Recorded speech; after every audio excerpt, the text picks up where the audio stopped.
Wali Kota Rozzano berharap Inter Milan bangun stadion di wilayahnya. Wali Kota Komune Rozzano, Gianni Ferretti berharap Inter Milan memutuskan untuk membangun stadion baru di wilayahnya, tapi harus menunggu proposal renovasi Stadio Giuseppe Meazza dari Webuild, terkait opsi bertahan di stadion bersejarah tersebut. Dalam sesi wawancara dengan Il Giornale via FC Internews, Wali Kota Rozzano, Gianni Ferretti De Luca menyatakan bahwa meskipun mendapat penolakan dari sejumlah partai politik, keinginan pemerintah kota adalah untuk membangun stadion baru Inter. Rozzano telah dipilih Inter sebagai tempat pembangunan home base baru mereka, menggantikan Giuseppe Meazza.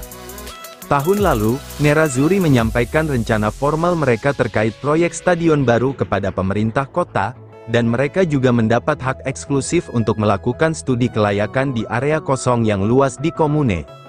Hak eksklusif itu awalnya telah habis masa berlakunya pada akhir bulan lalu.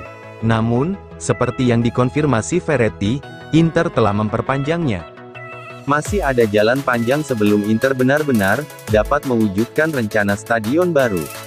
Pasalnya, Wali Kota Milan, BP masih berharap Inter dan AC Milan bersedia berbalik arah dan tetap bertahan di Meazza, dengan menawarkan proposal renovasi besar-besaran. Namun, Wali Kota Rozzano tidak merahasiakan keinginannya melihat Nerazzurri bermarkas di komunenya. Inter baru saja memperpanjang hak eksklusif mereka atas area tersebut, ujar Ferretti.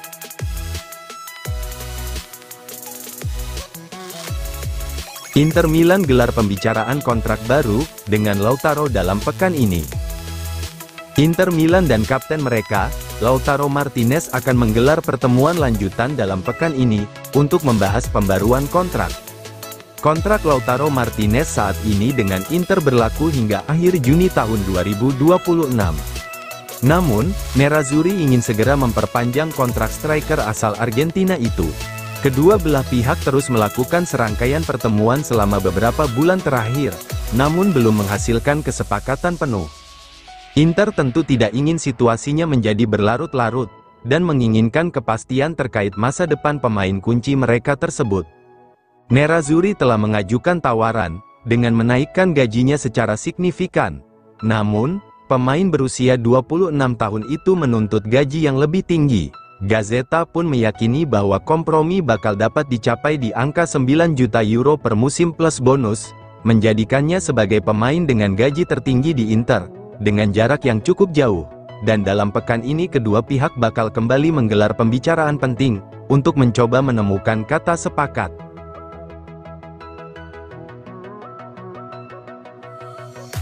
Marotta, Inter Milan adalah keluarga, ingin terus bertahan. CEO Inter Milan, BP Marotta menegaskan bahwa dirinya tidak khawatir terhadap kemungkinan peralihan kepemilikan Inter dari Suning ke Oaktree Capital dalam waktu dekat. Dia juga mengisyaratkan jika dirinya bahkan mungkin akan terus bertahan di Inter melampaui akhir kontraknya saat ini, yakni Juni tahun 2027. Batas waktu hanya tinggal beberapa jam lagi bagi Suning dan keluarga Zhang untuk membayar kembali utang plus bunganya sekitar 395 juta euro kepada Oaktree, atau melihat klub diambil alih oleh perusahaan aset dan jasa keuangan asal Amerika Serikat tersebut.